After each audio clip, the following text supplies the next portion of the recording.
Mendagri tegur Bupati Samosir belum transfer dana pilkada. Belajar tatap muka di Sumatera Utara masih dilarang. 6 pasien COVID-19 sembuh di RS Darurat Fasilitas Khusus COVID-19 Simalungun. Selamat malam pemirsa, selain cuplikan berita tadi, kami juga akan menghadirkan sejumlah informasi menarik lainnya. Bersama saya Kiki Nasution. Pemirsa, inilah Sumut hari ini malam selengkapnya.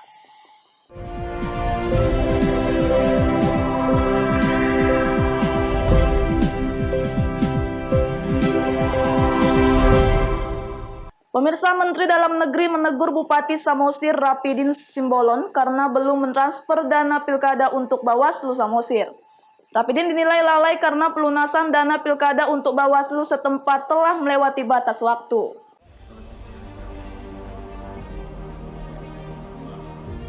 Melalui surat yang diteken Dirjen Otonomi Daerah, Mendagri meminta Gubernur Sumatera Utara Edi Rahmayadi menegur Bupati Samosir Rapidin Simbolon karena tak kunjung melunasi dana pilkada. Sebelumnya, Mendagri mengingatkan seluruh daerah yang belum melunasi dana pilkada melalui naskah perjanjian hibah daerah untuk segera melunasinya sebelum tanggal 14 Juli. Namun hingga surat teguran itu dikirim ke Gubernur, Pemkab Samosir baru mentransfer 12,3% dari nilai naskah perjanjian hibah daerah sebesar 7,29 miliar rupiah yang telah disepakati sebelumnya. Gubernur Sumatera Utara Edi Rahmayadi mengatakan surat dari Mendagri tersebut sudah diterimanya. Namun hingga kini dia belum berkomunikasi dengan Rapidin secara khusus untuk membahas masalah itu. Ini kan pilkada ini adalah pesta rakyat yang wajib dilakukan dengan didasari undang-undang. Saat itu Samosir belum bisa melakukan pencairan penyerapan karena sekretaris KPU itu sekretaris Bawaslu saat itu belum ada. Nah sekarang kalau sudah ada ya sudah berjalan. Rapidin sendiri kecewa dengan surat teguran yang dinilai dikeluarkan secara buru-buru itu. Dia menyebutkan kendala belum ditransfernya dana hibah untuk Bawaslu justru karena masalah internal di Bawaslu sendiri. Menurutnya, Pemkab tak berani mentransfer dana hibah jika koordinator sekretariat Bawaslu Samosir belum jelas.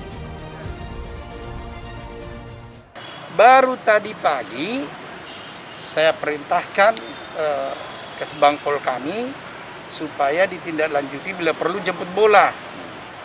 Nah, tadi pagi sudah dibayarkan persis jam 8.45. Berapa dibayarkan, Pak? Saya kurang tahu berapa jumlahnya, tapi tadi laporan ke saya sudah dibayar. Artinya semua 100%. 100%. Iya, 100%. Jadi selama ini bukan Pemkabnya, bukan bupatinya yang ngapain? Uangnya tersedia kok. Untuk apa saya tantang? Karena sampai muncul surat teguran dari Nah, itu itu yang kesal saya sama Dirjen Oda itu, tanpa konfirmasi ke kami. Oh. Seandainya beliau konfirmasi ke kami, akan saya jelaskan. Rapidin sendiri diketahui bakal maju lagi pada Pilkada Samosir Desember mendatang. Daniel Pekwali melaporkan untuk Evarina TV. Kita beralih ke informasi selanjutnya. Pemirsa, sempat viral di media sosial yang diunggah salah satu akun Facebook 3 versi buku pertanggungjawaban Wali Kota Padang Sidimpuan atas APBD tahun 2019 membuat sejumlah pihak gerah. Fraksi Demokrat DPRD Kota Padang Sidimpuan mulai mempertanyakan adanya 3 versi buku pertanggungjawaban Wali Kota Padang Sidimpuan atas pelaksanaan APBD tahun anggaran 2019. Demokrat mempertanyakan banyaknya perbedaan di antara ketiga buku tersebut, termasuk nilai keuangan dan jumlah halaman buku. Hoirudin Nasution, Ketua Demokrat Kota Padang Sidimpuan, langsung memeriksa ketiga buku ini bersama timnya. Perbedaan mencolok terlihat pada warna sampul buku, judul buku, jumlah halaman yang sangat jauh berbeda, serta jumlah nilai keuangan yang juga berbeda. Jumlah halaman pada buku pertama hanya 300 lembar, Namun pada buku kedua membengkak menjadi 1.000 halaman. Namun pada buku ketiga turun menjadi 700 halaman. Demikian juga pada nilai keuangan. Antara buku pertama dan ketiga tidak terlalu jauh berbeda, hanya miliaran rupiah. Namun jika buku pertama dan ketiga dibandingkan dengan buku kedua, perbedaan nilai keuangan mencapai puluhan miliar rupiah. Secara kasat mata, Ketua Partai Demokrat Kota Padang Sidimpuan Khoirudin Nasution menduga bahwa Wali Kota Padang Sidimpuan telah melakukan 3 laporan keuangan berbeda atas penggunaan APBD tahun 2019, baik itu kepada Badan Pemeriksa Keuangan atau BPK, Gubernur Sumatera Utara, dan DPRD Kota Padang Sidimpuan. Saya tidak bisa menyatakan itu bahwa permainan, tetapi ada sesuatu hal yang harus kita ragukan, ya, karena pertama dari sisi halaman ada yang pakai lampiran, kemudian dia jumlah halamannya sekitar 300-an, dan ada yang tidak pakai lampiran jumlahnya 700-an halaman, dan ada yang 1.000 halaman lebih tidak juga punya lampiran begitu. Jadi di situ justru muncul keheranan saya terhadap ketiga naskah rancangan ini gitu. Semestinya kan cukup satu begitu. Apa yang diaudit BPK itu aja diserahkan ke DPRD gitu. Khoirudin Nasution meminta anggota DPRD Kota Padang Sidimpuan, terutama fraksi Demokrat, untuk lebih pigawai membahas pertanggungjawaban Wali Kota Padang Sidimpuan, sehingga tidak terseret arus tindakan kriminal. Azan Sinaga melaporkan untuk Evarina TV. Pemirsa, Kejaksaan Negeri Kota Pematang Siantar akhirnya menahan Kepala Dinas dan Sekretaris Kominfo Kota Pematang Siantar. Penahanan tersebut terkait dengan kasus dugaan korupsi proyek Smart City tahun 2017 dengan kerugian negara mencapai 400 juta rupiah lebih.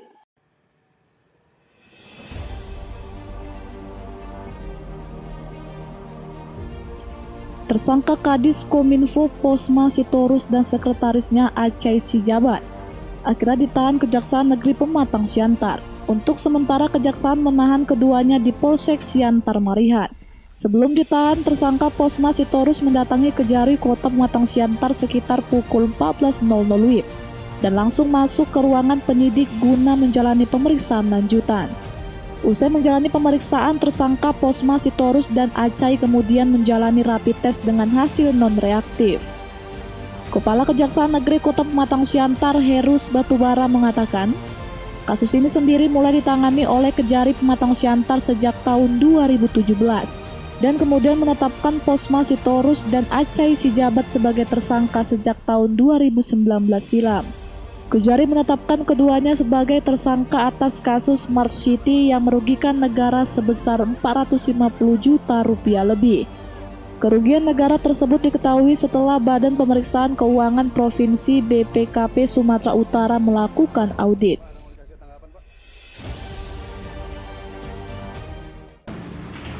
Kasusnya itu pengadaan bandwidth atau internet, jasa internet. Itu di tahun 2017 ada pengadaan jasa internet itu sebesar 2.726 juta. Ya.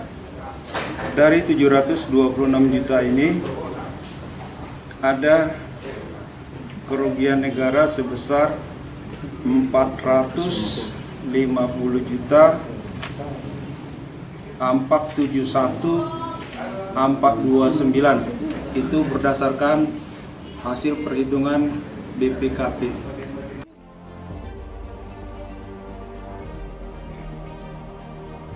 Dalam perkara ini, kedua tersangka masing-masing berperan sebagai kuasa pengguna anggaran dan pejabat membuat komitmen dalam proyek penggadaan jasa bandwidth dan internet tahun anggaran 2017 dalam program Smart City.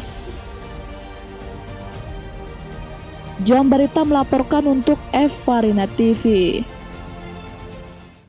Sumut hari ini masih akan kembali sesaat lagi, tetaplah bersama kami.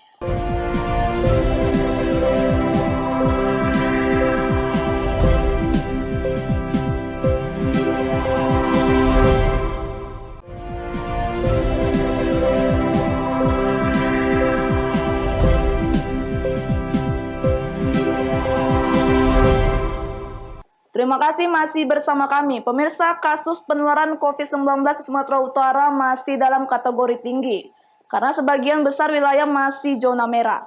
Pemprov Su tetap melarang kegiatan belajar tatap muka di semua tingkatan sekolah.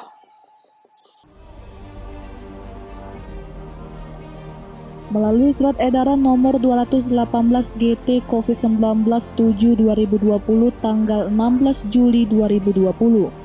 Gugus Tugas Percepatan Penanganan COVID-19 Sumatera Utara meminta Bupati dan Wakil Bupati serta sarana pendidikan di wilayah Sumatera Utara untuk tidak melakukan kegiatan belajar mengajar tatap muka.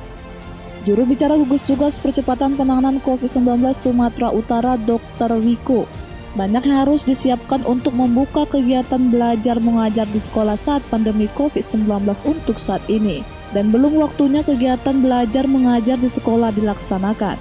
Begitu juga untuk sarana pendidikan agama seperti pesantren atau seminari berasrama yang tetap melaksanakan kegiatan belajar mengajar tatap muka.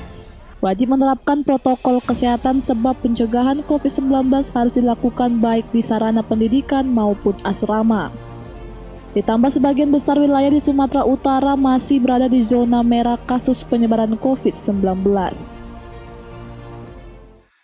Dalam kesempatan ini, kami mengajak para orang tua agar memperhatikan anak-anak dalam pelaksanaan pendidikan sistem daring atau online, khususnya menerapkan adaptasi kebiasaan baru dalam kehidupan sehari-hari.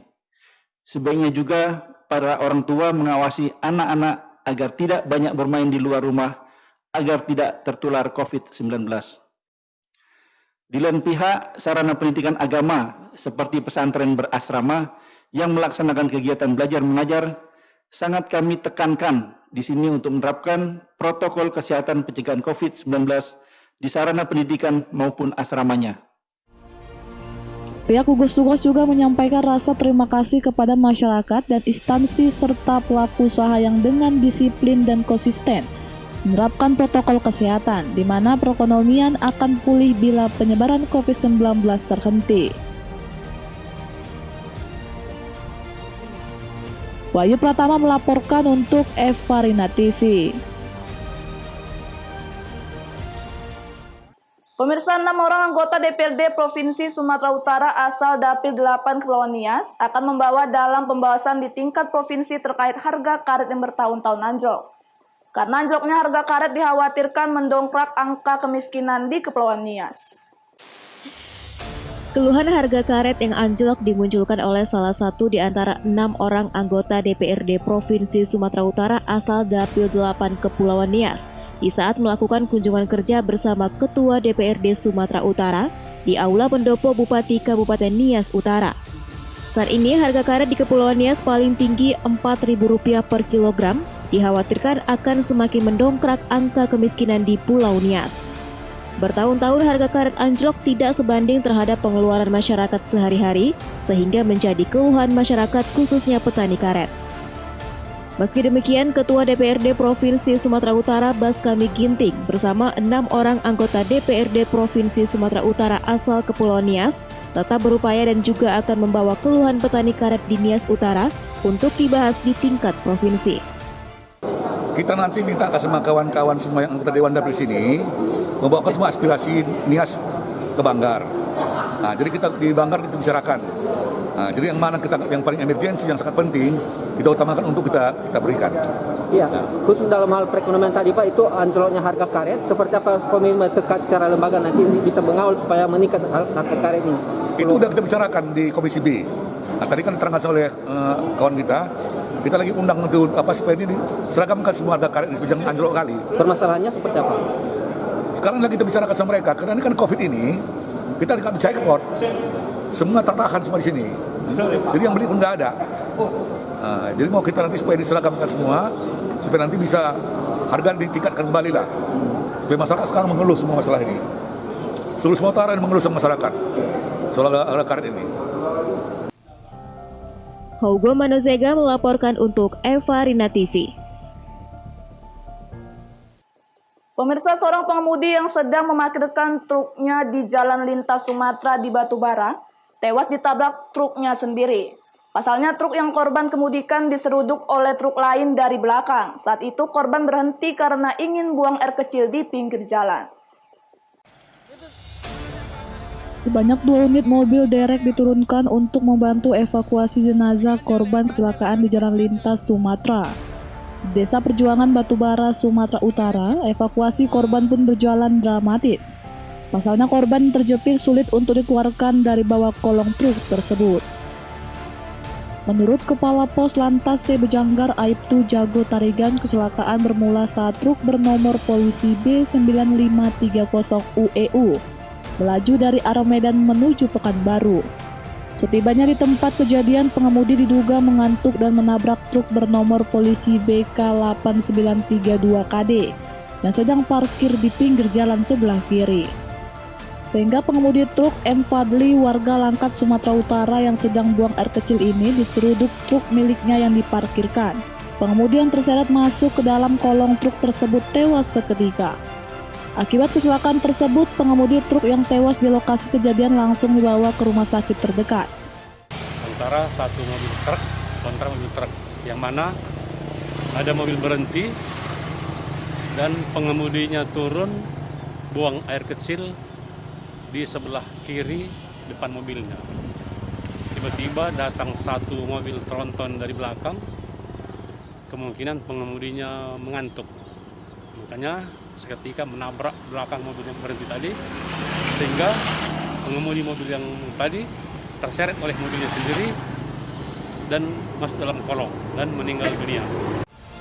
Kedua truk yang terlibat kecelakaan mengalami ringsek di bagian depan dan belakang truk. Kini kasus kecelakaan lalu lintas tersebut masih dalam penanganan Satuan Lalu Lintas Polres Batubara.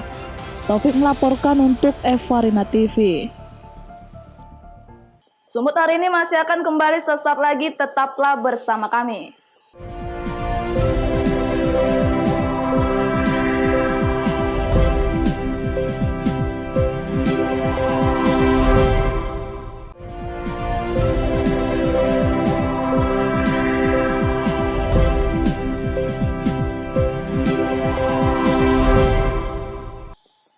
Terima kasih Anda masih bersama kami. Pemirsa, Rumah Sakit Darurat Fasilitas Khusus COVID-19 di Batu 20, Kabupaten Simalungun kembali memulangkan 6 orang pasien sembuh positif COVID-19 hasil pemeriksaan 2 kali swab. 3 diantaranya warga Kabupaten Simalungun dan 3 pasien lainnya merupakan warga Kota Pematang Siantar. Pasien sembuh positif COVID-19 hasil swab di Rumah Sakit Darurat Fasilitas Khusus COVID-19 Simalungun, Sumatera Utara kembali bertambah 6 orang.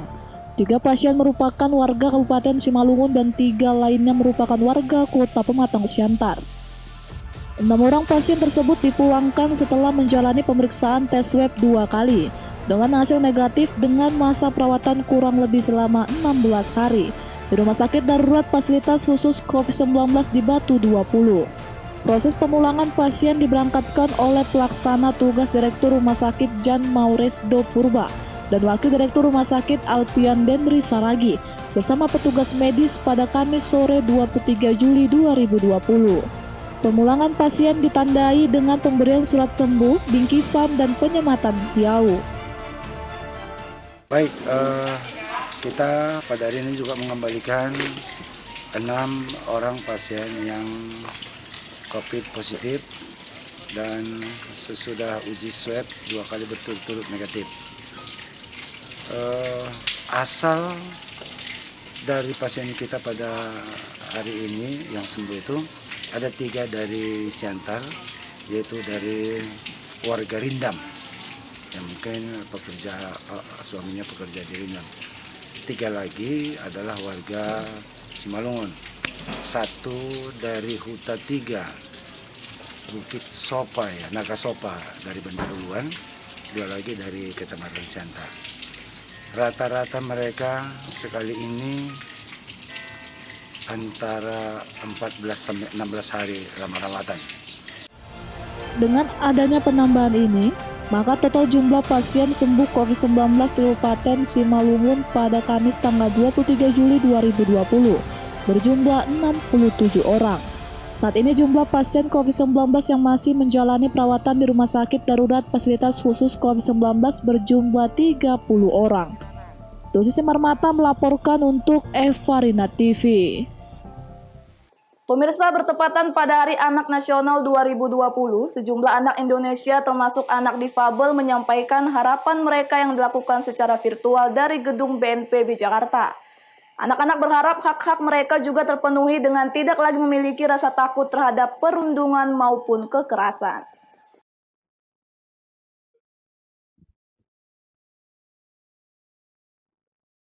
Pada Hari Anak Nasional 2020, Kamis 23 Juli, 3 orang anak bangsa hadir untuk menyapa secara virtual dari gedung BNPB Jakarta.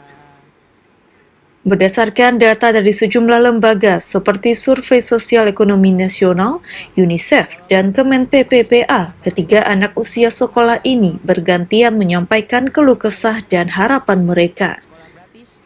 Di antaranya tentang adanya 14% anak-anak Indonesia belum menerima akta kelahiran pada ulang tahun ke-18. Permasalahan terkait angka putus sekolah usia 7 hingga 17 tahun yang masih banyak karena faktor ekonomi, dan permasalahan angka stunting yang masih tinggi, yakni 1 dari 3 balita.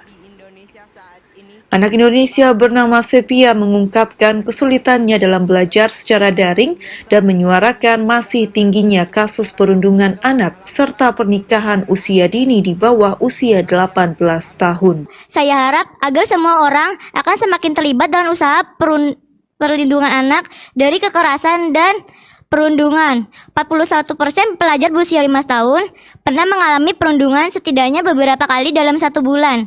Yang kedua, angka perkawinan anak di Indonesia masih cukup tinggi. Saya harap semua anak perempuan dan laki-laki di Indonesia bisa berkesempatan untuk menikmati masa kanak-kanak mereka dengan bebas. Anak difabel juga menyampaikan keresahan mereka tentang terputusnya akses pendidikan di pandemi COVID-19 karena sejumlah sekolah tak mampu memberikan pembelajaran secara daring. Dari Jakarta, Kuntum Rizwan, Kantor Berita Antara mewartakan. Pandemi COVID-19 yang melanda di Indonesia saat ini berdampak termasuk sektor pendidikan, banyak sekolah luar biasa. Pemirsa, demikianlah rangkaian informasi dalam Sumut hari ini malam ini. Saya Kiki Nasution mewakili kerabat kerja yang bertugas pamit undur diri. Terima kasih atas kebersamaan Anda dan sampai jumpa.